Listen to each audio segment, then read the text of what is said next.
Hello, hello, hello, and welcome to My Empty Hands, a podcast about the martial arts with a focus on Kempo. As always, I am Reggie Darden, and today I have another wonderful, great guest with me today. I got Bob Stein that I'm going to be speaking with today. And yeah, we're going to get into his journey in Kempo and just whatever other items that we get into, then that's what we'll do.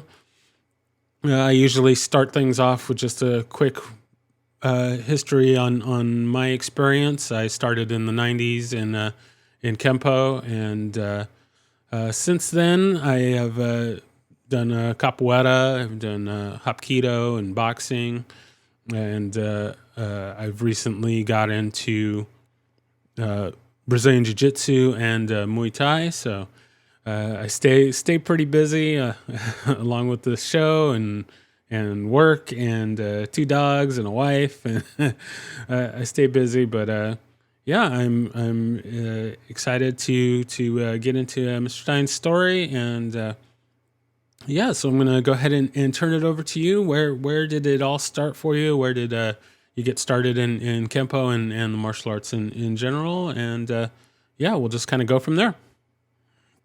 Well, thank you very much for giving me a voice and an opportunity to speak and talk a little about my journey. And it began in Long Island. That's in New York, outside of Manhattan. I grew up in the suburbs, of New York, and uh, we've spoken before a little bit. And my journey has a lot of similarities to you. I wanted to do martial arts. When I saw David Carradine in Kung Fu, that kind of clinched it for me. Looked like uh, magic the way he moved, and it, it it it still sticks with me. Very special series, I think, for a lot of people. Oh yeah, for sure. And sure, and Shaw Brothers, Bruce Lee movies, all that stuff gave me an interest. Certainly felt like a need for it because it looked like something that would come in quite handy in self-defense situations, and certainly I grew up in an environment where it was a fear. Violence was a fear, um, and you kind of growing up with in that environment where bullying, there's some domestic violence in the home. It was something that I thought would solve my problems, and in a way, that's what it's designed for. That's one of the reasons. But unfortunately, it was a little bit of a delay getting involved because my parents had some objections. Really, it was more my father between finances and would it be used in the right way? Was it too dangerous? Would I get hurt doing it out on the street of overconfidence or misusing it? Um, so it wasn't until I was closer to 20. I think I was just about 20 when I started and could pay for it on my own. And I found it wasn't a Valari school, but the gentlemen who ran it were former Valari students. It was I call it a cousin of the American Kempo or a relative. There are some similarities for sure, and not just in the origins, but in how it was taught back then anyway.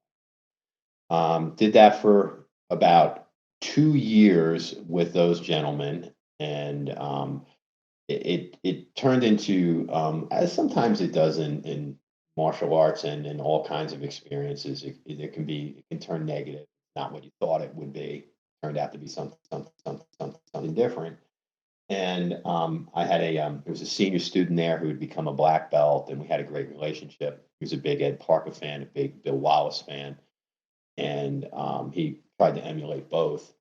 He ended up going off on his own. I helped him, and for the next couple of years, we worked the same system with the idea of eventually getting into American Kempo. And one day, the club that we owned together, an American Kempo instructor walked in. His name is Steve Walsh, and he, in order to show his credentials, he had a box of certificates and photos. and he was an Ed Parker black belt, and it was like, wow, we have a chance now to learn this. We're not going to have to order all the Panther videos and learn from a video. We have a guy who walked in here, and that's really where the American Kempo journey started. And ultimately, after about 6 years of study, and I believe it was a little bit after, probably a few months after the Perfect Weapon had come out, that I tested for a black belt. And I was awarded my first black belt. Essentially, the material I did wasn't straight American Kempo. I had a bunch of American Kempo techniques, the first couple of forms, but it was a mix of Tracy stuff, the Valari stuff. They didn't make me start completely over. And to be frank, all the instructors were in transition as well. They were going from one set of techniques to whatever it was they were converting into in 1989. That was back then. So that's how I started with, it was kind of a diverse version of Kempo right away, and my journey's kind of continued in that regard, with journeys into other martial arts, and I've actually come full circle, and I'm back in American Kempo pretty much as the curriculum was written in 1989. Mhm. Yeah, I'm a little jealous in that when I started in Chinese Kempo, and that was essentially that of the Tracy's curriculum. And then when I got into American Kempo, the Ed Parker American Kempo curriculum, I had to start all over. So I was a little bummed by it. I've now come to accept that and appreciate that I had got to start over and needed to start over. There's so much more that I learned now than I did previously in relation to things like the principles and the sayings and terminology and those sorts of things. In my first school, we didn't do a lot of that. So to get to really work that mental side of it was a big change for me, and I still struggle with it. I don't work on my terminology as much as I should, so I definitely need to up my game in that side of it. I think there's a huge value in understanding the terminology, because essentially, it's language, and that's what we use to describe the art, and that's what we use to analyze the art, and that's a tool that Mr. Parker gave us, is the vocabulary, so that you and I can have a discussion today like we're engineers or physicists or something, using our technical language, and get a deeper understanding of the art. I have this conversation lately with a lot of people. I always feel like the techniques really, really valued and focused on, I think, to maybe to a fault sometimes in American Kempo. Maybe it's and I think I understand why, but I really think that the tool that is supplied through the techniques, once you have the language and all that, it's really it gives you the default technique to do, but it also gives you something to discuss and analyze and make it your own, and as opposed to trying to take this technique as the gospel and then it can't be changed and I must make it work. That if I just take one move from it, or maybe not even a move, maybe just an underlying principle, and the move I use is different, but it's a principle I learned from such and such technique. I think that that's the real value of it. And when we combine our language that we know and our scientific method of understanding things, I think that the techniques have infinite value. Yeah, there's that's what I like. There's so much. Okay, all right. So little technical difficulties there, but we are back. So kind of the last thing that we were kind of on was talking about when you got your black belt, and also mentioning. So my understanding, you've done some other arts in addition to Kempo. as well. Is that correct? It's correct. I did the versions of Kempo that I talked about and wound up in American Kempo. Happy to find that and be doing that for all these years. The next thing I did was Judo, and I was so young and didn't know how things worked. Then you think you know everything, and I remember kind of giggling a little bit when he walked out because he's wearing a red belt, and I thought that was kind of like an orange belt or a yellow belt or something. I'm thinking, oh, they're sending us some guy who really doesn't know much.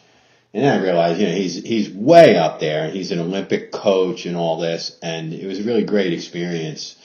And one of those instances where you just kind of shows you don't know anything. Just keep your mouth shut.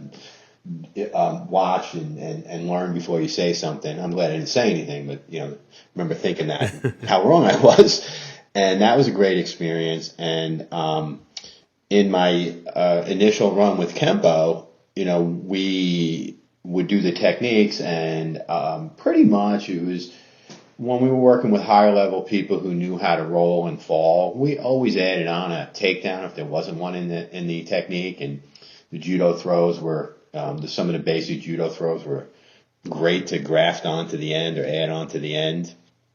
And so going and doing the judo was great, that learning that combat sport, that martial art. And then I kind of lost touch with my initial Kempo people. And I was just teaching my friends, kind of hovering around yellow belt level stuff. And I was doing that, not really under any instruction for a period of time. Started collecting some of the videos to keep up and have a reference point, and learn some of the stuff I hadn't learned, and trying to self-correct. But ultimately, with the UFC coming out and the rise of MMA, it really made me take a critical eye to Kempo, and not having an instructor there to kind of talk about it and guide me through it, I started to drift away a bit, always keeping it there and always practicing it on some level, but the level of commitment to it, it changed, and I ended up learning some Muay Thai, learning some submission wrestling, really trying to figure out where Kempo stood at the time, because when I first got into it, my perspective and everybody around me who was doing it was pretty much of the universal opinion that it was the premier street fighting art, that it was meant for the streets. And then I started to question it when I saw what Royce Gracie was doing to people, including Kempo people. Although it was in the ring, it was in an octagon, a little different than a street. But, it was a way to pressure test it, and it looked like, maybe we needed a new perspective on it. And I really spent a lot of time not thinking Kempo's obsolete, but like, hey, what's the new perspective on it? How should I use this tool? Are there things here that just haven't been emphasized? Is there another way, to do it with a different accent? Are there things we can add to it, things we can adjust, whatever it was? And I spent a lot of time thinking about that. So when I started learning Brazilian Jiu-Jitsu, I was always like, hey, how does this fit in a Kempo environment or my Kempo background?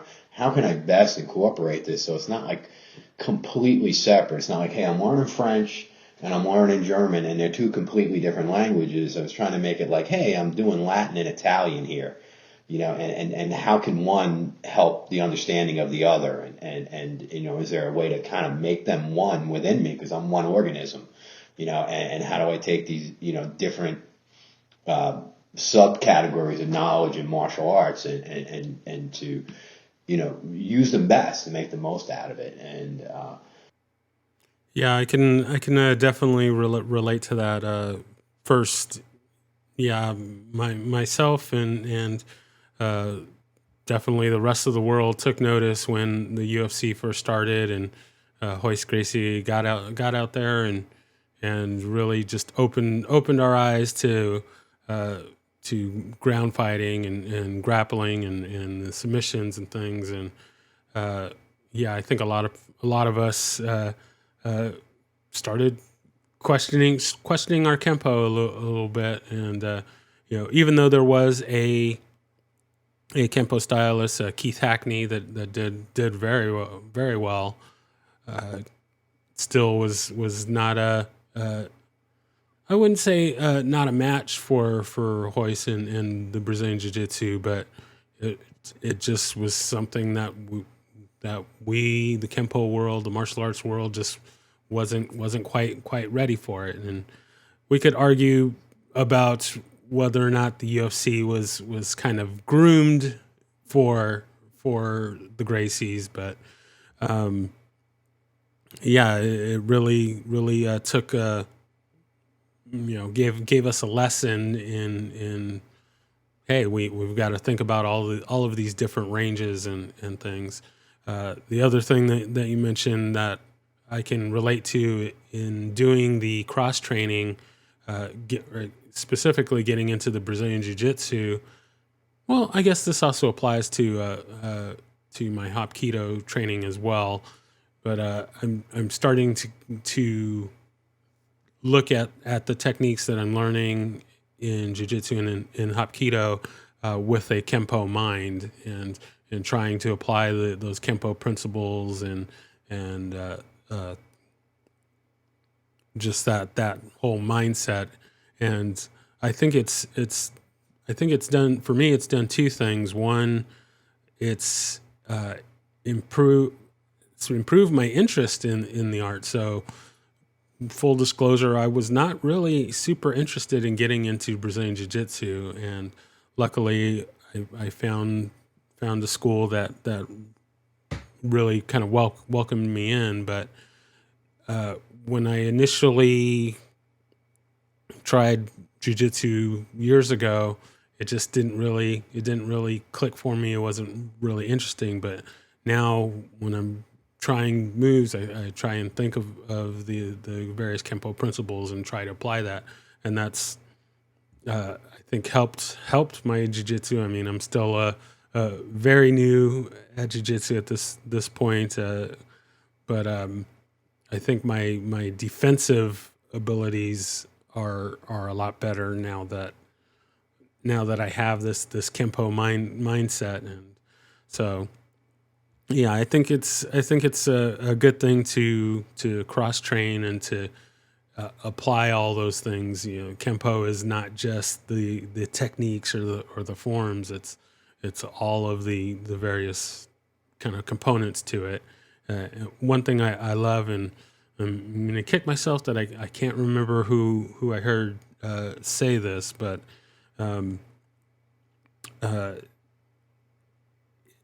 Ed Parker was asked, well, if we didn't call it Kempo, what would you call it? And he said he would have named it Logic, and I think that's a perfect perfect way to describe Kempo, because there's so much logic that you need to apply to make it work and make it effective. So I like that. Then the other thing that I wanted to mention, based off what you said, in doing the judo and working on the falls, I am a big, huge advocate for learning how to fall correctly in any martial, even if you don't do martial arts. Just learning how to fall correctly, I think, is so huge and so important. And I wish that there were more schools that not only put more focus on how to do that properly, but also start training it earlier. I feel like a lot of schools don't really teach the falling until you get into an upper belt. And I think it should be started pretty much day one. So yeah, I think that's probably a good idea. I'm huge for that. Agreed. So, I like that. Yeah, it's a safety issue, and in a way, it's an insurance policy. My mother's 80 years old. I wish she knew judo falls, because someday she's going to fall, most likely. And we don't want a fractured skull or broken bones, and so. there's that practical element to it, and I think it it fits into an issue. It's like I look at Kempo as everything's there. It's like just what do you train? How do you train? What's your methods of training? So, if you're just doing the techniques and 90% of the class is on techniques and that's how you're getting your basics, well, then you're not doing a roll until you get into, or falls until you get into encounter with danger and those kind of things. And it's too long to wait. You should be doing that when you're learning to throw, a reverse punch. You're learning your horse stance. And so I just think that, the art is one thing, and then how do we learn it? How do we practice it? What do we emphasize? What are we ignoring? And there's so much there. It's easy to leave a lot of stuff out. There's so much material. And we focus on the material so much and so much memorization. And, and it is ultimately, I look at the material really how I look at it now, even the forms. And if you see what Parker said about them, he says, it's just it's the basics. They're basics. So, it's like, so what did you work today? I worked the basics. I did, short form 3 and I did my techniques. And to me, I look at them as the basics. It's like there's basics, there's sport training, there's, all different ways we train, and ultimately I look at the techniques aren't really like, they're basics, they're teaching self-defense, but I don't look at that as the self-defense. It's like a tool to teach you self-defense, and it's not really, it's not realistic enough in my mind to be like, hey, this is a scenario that's actually happening and this is how you're going to react, and this is like pure self-defense. And I look at the techniques not that much different than the forms, that whatever reason you think you're doing the forms, and I think you could say, well, I'm doing the techniques for the same exact reason as well. It's just a shorter sequence, and I'm going to take the form and I'm going to take the moves, the basic motion in there and learn that, and that's going to be some kind of universal movement that I could use in a whole bunch of different situations. And I think it's kind of like, if you look at short form 3, I mean, it's just a whole bunch of techniques. So, I think it's all basics. And when we're in there and we're more freestyling, however we're freestyling, I'm not saying, some people might have the looking at freestyle or sparring is like, oh, it's point sparring, it's certain rules. But, and I think it's done that way a lot, but how I learned it, I wasn't getting ready to fight on the Budweiser team or anything like that. I wasn't getting ready for a point fighting tournament or even an MMA fight for that matter. It was like we were training it and we would just fight, not try to kill each other, but we were just fighting. We wouldn't stop. And if we ended up on the ground, it wasn't, hey, time out, let's stand up. We just went, and that's how we did it. And to me, that was something different than basics now, But I think that when people start to understand that it's not like the techniques aren't magic, even though I do understand they might have been called tricks at one time before they were called techniques. It's like they tips and tricks. They give you something, they give you they've given you the basics, the basic understanding, the basic movements, the basic principles. And I think that that's the strength of the art is, and then we can analyze it like we're doing today. And we said earlier, we have the language to talk about it and to really plan and understand our training so that we can train this beautiful art in the most effective ways. Yeah, I'm a big fan of the basics. I'm a big fan of forms and sets, and yeah, there are those that could argue whether or not we should do forms or whether they have any usefulness. I believe that they do, and I believe that they're part of building that foundation. And there's always that debate about that, but I'm a fan of it. I think that we should do them and learn how to apply them. And just like with everything, it's not all just straight, okay, we're doing this because that's what we're supposed to do, or we're supposed to apply it in exactly the way that we were taught. And that's the big thing about Kempo is tailoring it and customizing it and evolving it and forms and things like that are kind of the framework for allowing us to be able to do those sorts of things. So. I think they ensure that we get a certain amount of basics at a certain level, because if you have the form, at least memorize. I'm not saying like, hey, you know it, but if you know of it and you can do it and you can memorize it, it pretty much ensures you have like a minimum certain level of basics. And so, I don't know if the forms are absolutely crucial or not. I like them and I see their value. Is there another way without forms to get that same value? I would suspect so.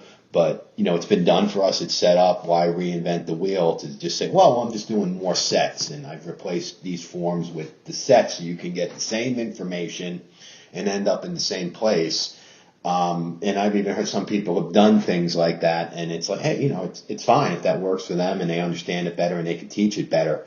But for me, like, I think they're really cool. I see the value, and I like doing them.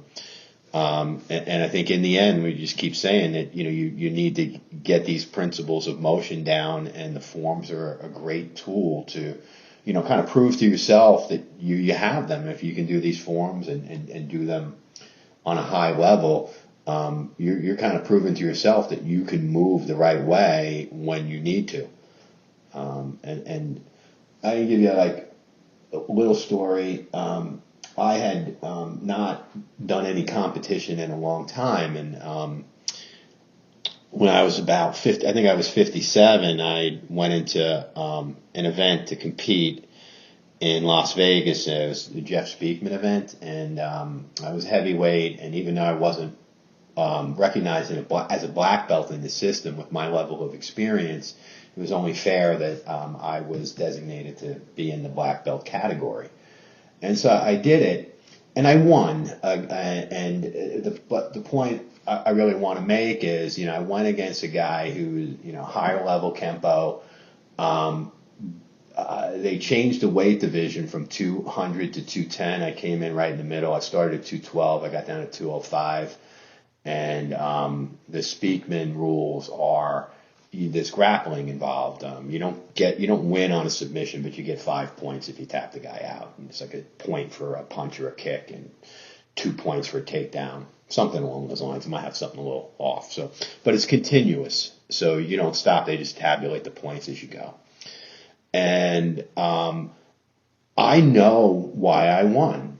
I won because my neutral bow stance and my horse stance and my stances are really good. And I was very stable. And I didn't get taken down. And I won basically, essentially, by piling some points up in the clinch and getting the guillotine. And it's because, why did I get it? Because the takedown attempt on me didn't work because my stance was good, and that left the guillotine open as a counterattack. And I didn't spar. I rolled a little jiu-jitsu before. It was kind of short notice, and I just kind of wanted to see where I was at. And I kept telling myself, and my mental preparation was, just don't screw up. Just see what happens. Just don't make mistakes. And I thought one of the biggest things we hear it in jiu-jitsu all the time is, your posture. It applies to Kempo too. And I was going to make sure, that my stance was good, my balance was good. And it got me through it. I barely won, barely survived, but I did. And, I chalked that up to the basics. It wasn't because I was sparring every day, because sometimes the basics go out the window when you're doing that. So that's my preaching of the basics, that's what's going to get you through a challenge, having just the best stances. And then everything comes from that. You transition it from one to the other. That's where you're going to generate a lot of power. That's where you're going to have good defense, and you're going to be able to stuff the takedown. And it was a way, basically, he was trying a wrestling move on me. And, it could have been a jiu-jitsu or a judo move, and the strong Kempo stance essentially stopped it. Yeah, no, it's got to have that good base, that good foundation. to borrow from Terry Silver in the Cobra Kai. Can't stand, can't fight. Yeah, you got to have those strong stances and good footwork and that foundation makes everything. So to kind of continue on that competition side throughout your training. I mean, have you done much in the competing side, or it's actually over so many years. It's so little over that time. So I can remember like every single competition. It was like 3 separate competitions, and I've had a total of 4 opponents. So it's not a ton. First time I did it, I was sitting on brown belt for a couple of years. I was getting ready for my black, and I was kind of like, okay, I might as well compete now while I'm still brown. Maybe I have a better chance of winning. And I've been a brown belt for 2 years, so I'm really like a black belt. And I went in with maybe a little bit of an advantage. And there was only 4 people in the bracket, so I got 2 wins, got a trophy. That was like in 1989. It's point fighting was fun. It's a sport. I don't look at it as too much. It's only tangentially or partially related to the art. It's not. It wasn't even a Kempo tournament. It was Shotokan people were running it, open tournament. They called it the Empire State Games back in the day, and it was just fun just to go there and kind of playing a game. I always look at it as just something completely separate. However, when I roll jiu-jitsu, I haven't really done any jiu-jitsu competitions. I haven't done any. I just do it. But to me, that's more training. It's closer. I don't feel, although that can be playing a game too, but it feels closer to like functional training for me than the kind of karate point fighting. Oh yeah, no, I agree. And Brazilian, that's definitely one of the strengths of Brazilian Jiu-Jitsu is that you can essentially go 100% with all of the techniques and moves that you can't really do that in Kempo, because then you beat up your training partner. You don't have anybody to train with once you beat up everybody in the studio. So that is. Definitely one of the strengths to it. I can relate with the tournament side. I've competed I could count it on one hand how many tournaments I was in, and pretty sure all of them I got disqualified, and they were all open tournaments, and a lot of times contact to the head or to the face was not allowed, and even though I was controlled, I would, it was so ingrained to me to go to the head or give a kick to the groin, always restomp that groin. I got disqualified from everyone, and didn't do any of the forms or anything like that. I've kind of toyed with the idea of maybe doing that one day, but I don't know. We'll see. I kind of want to do it just to say that I've done it, but I'm not really super interested in the competing side of it. But now that I've gotten into the Brazilian Jiu-Jitsu, I'm kind of toying with the idea of maybe competing in a tournament or two. I still need to learn a lot more about about what to do, but we'll see. We'll see how that goes. Well, I think if it gives you motivation, it's a good, if it gives you motivation and gives you a reason to train, anytime we can give ourselves an extra reason, it's great. Yeah. I agree. All right. So moving over the teaching side, you kind of mentioned a little bit before that you did kind of some teaching. Yeah, I've taught on and off throughout my journey. One of the reasons I actually left my first instructors, I signed up. I forget what the price was, but it was probably astronomical at the time. It could have been like, $1,500 for the instructors program, and it's like never pay another monthly fee type of deal. I paid this lump sum, which was like, like 2 years of tuition up front, kind of something like that. I think they were charging it was a lot back then, like say $60 a month. So it probably was like that 1,500. And the idea was like, hey, I was a purple belt, and even though it was a Valari system, I think the belts went in the same order. So as soon as I could hit purple, they let you wear a black uniform, and then I got the sales pitch. And of course, I'm like, hey, they think I'm great. I'm gonna do this, and I found the money and I did it, and now I'm instructing. That became a part of it since then, and then ultimately, when my friend who was a senior to me, left and took me with him, I was close to brown, or had just gotten my brown at that point, my first brown, third brown. And I was instructing. I was partners in a martial arts club after having about 4 years experience. And I taught. And then next time really I taught, informally, just teaching friends after I had gone back to college, gone to law school. I was still teaching people for fun here and there. And then I had kids. We bought UFC gym franchises. And part of the idea was that this would be a family business, and the kids, we would have a whole bunch of units eventually, and the kids would transition into that. Maybe they'd be instructors or managers, or either way, it would be a business for them to have. Didn't end up playing out that way. We ended up selling our units after about 8 years, but and I didn't plan on teaching people there. But I did, because when you own a place and you need an instructor, and whether it's for a cardio kickboxing class or whatever it was, which was mostly what I ended up teaching. And I did some private lessons too, and I helped people with losing weight and building muscle, things like that. So, more general fitness training there with some kickboxing. And then I got involved with Joe Stevenson's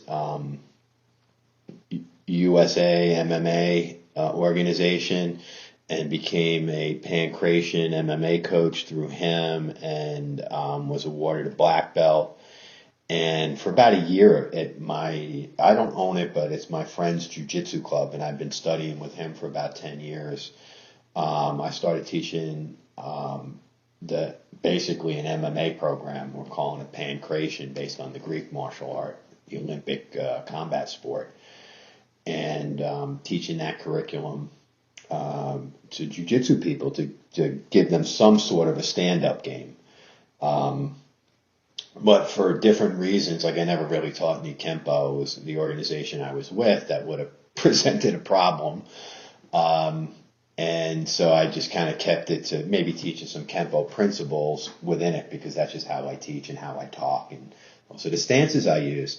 But I wasn't teaching like the curriculum itself. And so it's interesting that whatever I've taught and whatever I've done, it's like the Kempo always is part of it. And, a lot of times it's the base that I'm working from, the foundation, and I layer other things on top of it. And it's just the way I view it, and kind of understand it in my mind. It may not be the way other people look at it, but it helps me kind of manage it all in my head, and feels like I can get the most out of it and give the most to the people that I'm working with. And my kids, I've taught them on and off. They're now men, 23 and 21. And real good news is that I'm in a new organization, actually two. I'm both with the IKKA and the Chinese Karate Federation. And the Chinese Karate Federation, you may know, is Sean Kelly's group, and he's the closest Kempo guy that I am connected with now. He's about 3 hours away on the east coast of Florida. And Larry Kongeka, I do a remote distance learning program with him. So my plan is, I just started doing this, but seeing Sean when I can, when he throws a seminar, attending when I can. I have a friend who started up with me. We left the same place and wound up, we left together and wound up together. And he's got a martial arts club on the East Coast of Florida. And he's connected with Sean and Larry as well. And he's got them both coming to a seminar Saturday. And I'm just so excited. I've only met Sean once in person and trained at his seminar. It was really great. And I've been only on the phone with Larry and on Zoom. So to meet, Mr. Kangaica, and he's also bringing Steve Russell, he's bringing his wife, he's bringing his whole team. And I'm just so excited, and it's just going to be great. And I feel like, in a way, like I'm a free agent, because some organizations have a lot of rules, some don't. And I've managed to find myself in a position where I can do whatever I want. And, it's funny to say that, but, sometimes you really can't in different organizations.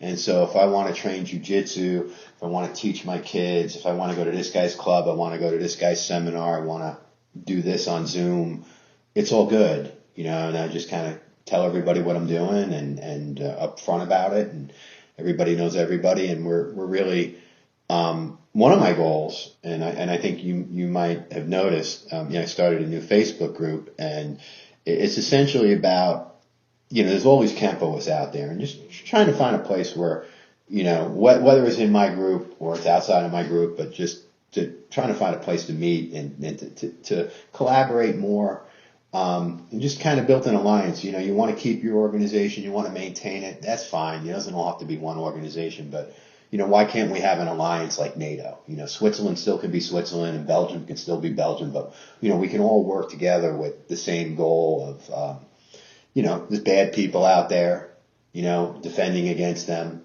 And that's not the only reason we do it, but, to kind of compare notes and to, make everybody better. Yeah, I like that. I'm all for getting more unity and collaboration between the various Kempo organizations, Kempo practitioners.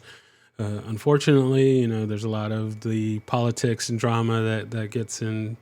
Kempo is not the only one. It happens in every art, but I think we should definitely be more interested and involved in helping to spread the art versus, oh, well, this is the way Ed Parker would have done it, and getting into all of that silliness, or how many stripes do I have on my belt, that sort of thing. Like, we don't need to waste time on that. We should be working on improving ourselves, our skills, our knowledge, and spreading that with others, so that this can grow more and not die out. And not that I think that Kempo will ever die out, but I think it could be a lot stronger and a lot more out there if we could get together and collaborate more. And so I'm always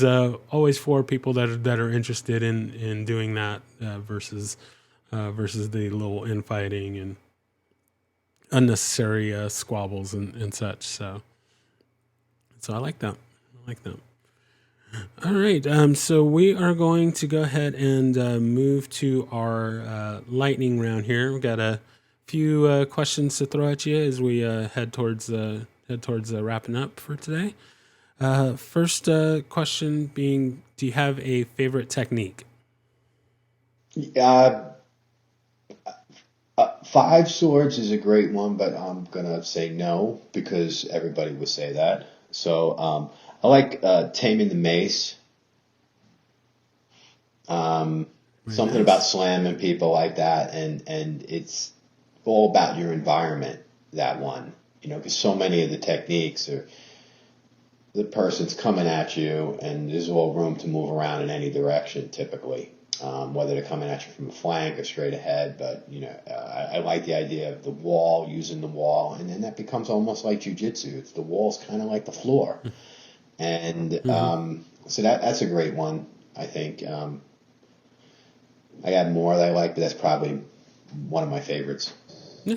No, we can let's get a couple more. Why not? I love deflecting pendulum because it's kind of literal for me. Like I don't have to change it to make it work. It works. Mm-hmm. And another one I liked is it locked horns or locking horns? I forget now, but Locking horns. locking horns. Okay, because that works too, and that was one I think I might have mentioned this in a phone call, but I had done a version of that technique in a bar fight that broke out, and I found myself in a front headlock or a guillotine, and it worked beautifully. And I altered it a little bit to the strike was an uppercut, but I checked the knee, and the grip went away, and I was able to straighten up and get out of it like magic. It's all this weight on me, and I was aware of a debate between two martial artists, is why this memory came back, and they were arguing about whether that technique worked or not. And I told the one, well, I know it works.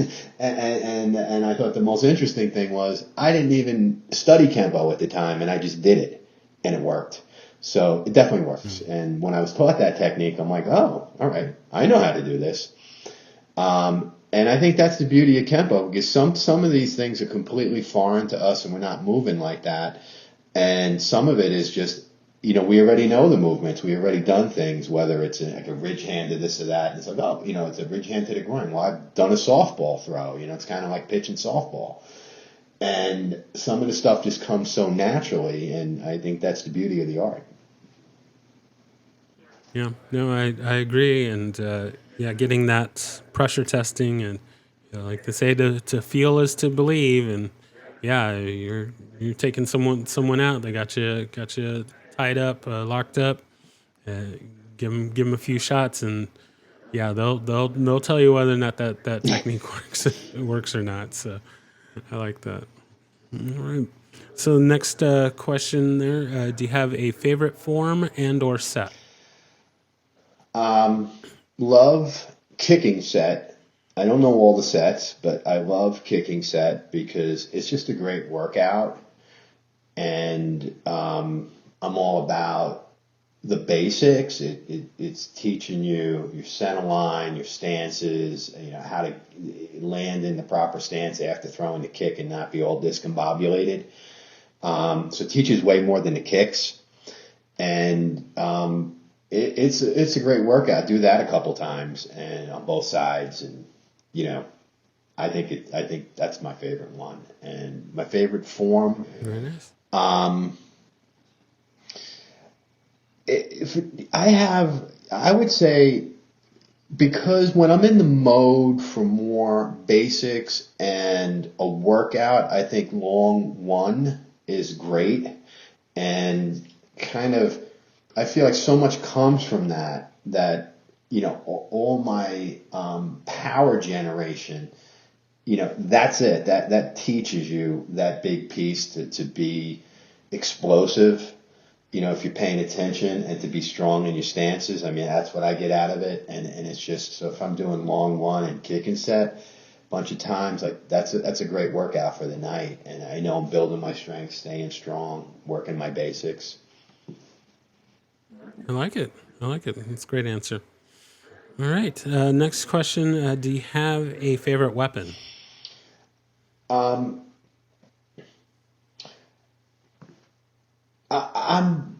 still in the infancy with weapons. So I'm really interested, I put it this way, I'm really interested in learning knife work. I don't have anything special set up. I was hoping to get some lessons from Mike Pick, but I wasn't able to convince him to teach me. But I'm real interested in knife work. I stick and knife. I walk with a walking stick, a 48-inch long staff. So those, basically the Kempo weapons, but I don't really know how to use them. I know of them, is what I would say. Working on it. Gotcha. Well, we'll definitely have to work on getting you connected with I know that there are plenty of Kempo knife folks and fans of knives, and we can definitely work on getting you connected with Sounds good. Some good instructors for that sort of thing. So I like it. All right. Last question. If there's anyone that you could train with, living or dead, fictional or non-fictional, who would you like to train with? Well, if I'm going to go with deceased, it's pretty easy. Ed Parker. Besides Ed Parker. Besides Ed Parker. Besides Ed Parker. Well, Kempo podcast, so that's I'll say, of course, Bruce Lee, but I think that's a throwaway. So what I would say is, if I can give you two living people, sure, maybe you can arrange it for me. Yeah. There's a couple of guys named Chuck I'd like to train with. The two Chucks, Norris and Sullivan, would be a lot of fun, and that would be great. And I'd love to train with Mike Pick as well. So I'm going to throw him in there, even though his name's not Chuck. But that's kind of my wish list, and I'm real happy because the people I'm with, they were on the list, and I'm getting to do it, and you never know what happens next. Yeah, no, I like that, and definitely have reached out to all those folks. So hopefully, fingers crossed, knives crossed, maces crossed, all the things crossed. Hopefully I can get one. Well, I know Chuck Sullivan has agreed to be on. We just haven't been able to get it scheduled yet. But yeah, I would certainly like to have all those gentlemen on, and I will keep working on that. And we got to try and get you hooked up with them as well. So I like that. All right. So now we are at our point for shameless self-promotion, so you can plug anything you want, or if there's anything that you wanted to get out there that we haven't covered that you wanted to make sure to put out there, you have the floor. Well, I'm going to shamelessly self-promote for a friend. I have a friend, John Cruz, who owns a club called Rogue Combatives. It's in Palm Coast, Florida. He's got a great seminar this weekend. That'll be the 22nd, Saturday. He's got Master Sean Kelly in 9th degree coming, and he's got Larry Kangaika, and two amazing instructors. If anybody's on Facebook and a Kempo person, they must know Larry because he's got like 200,000 followers, and he's got all these great short videos out there of him moving around like thunder and lightning. And if you want to learn that thunder and lightning, you want to move like a master, I think the first step is coming to this seminar. Palm Coast, Florida. Very nice. Yeah, no, I like it. I will make sure that links and such for those things are in the notes there, and very very nice. So I thank you so much for taking the time to be on with me and sharing your story. We'll definitely have to do this again and talk some more items and get into some more specific things, and we'll also work on getting you hooked up with some good knife stuff and knife teachers. So we'll definitely do that. But just thank you again for taking the time to be on and sharing your journey. Thank you. It's a pleasure and an honor, and I'm so happy to have made the connection with you, sir. Thank you for listening to My Empty Hands. If you enjoyed the show, please share it with a friend. If you didn't enjoy it, please share it with an enemy. If you'd like to be a guest, or if you would like to recommend a guest for the show, please email me at podcast@talkingkempo.com. Thank you.